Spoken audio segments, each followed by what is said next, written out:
Hello बहनों, राधे राधे। संगीता लोकगीत channel में आप सबका स्वागत है। आज हम आप सबके लिए एक सुंदर सा बड़ा प्यारा सा गंगा जी का भजन लेके आए हैं। आप लोग सुनिए। एक पत्नी जो है अपने पति से गंगा नहाने के लिए कह रही है। आपको हम गीत के माध्यम से सुनाते हैं, आप लोग सुनिए। अगर आपको हमारी गीत अच्छी लगी तो लाइक कीजिए, शेयर कीजिए। चलो बहन, ज़्यादा से ज़्यादा कमेंट कीजिए। चलो हम कमेंट द्वारा बताइए कि आप लोगों को हमारी गीत कैसी लगी। चलो हम सुनते हैं एक सुंदर सा बहुत ही प्यारा सा गीत।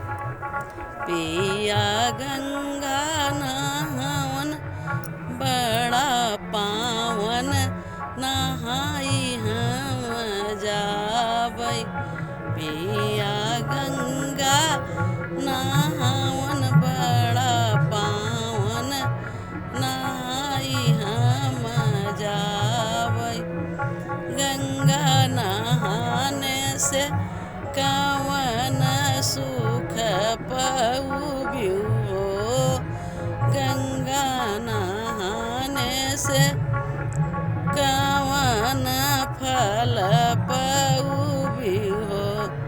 पिया जिंदगी हरे हो, पिया जिंदगी सफल होई जाई।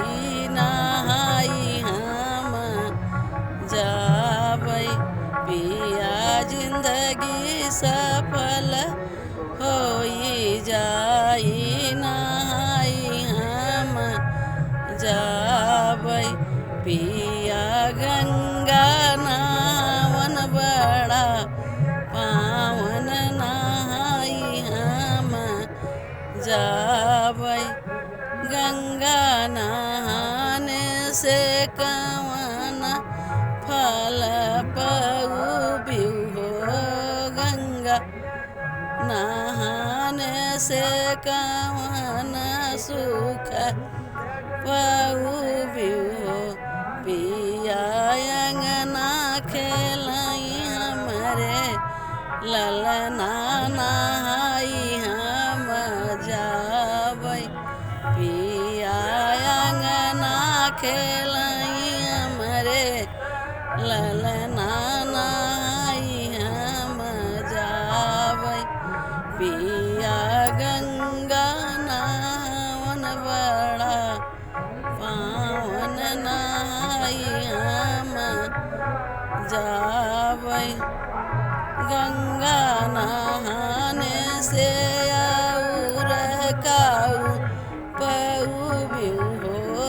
गंगा नहाने से और काऊ पउबिउ हो। पिया से नूराया मर होई जाई। नहाई हम जाबै। पिया से नूरा हरे हो, पिया से नूरा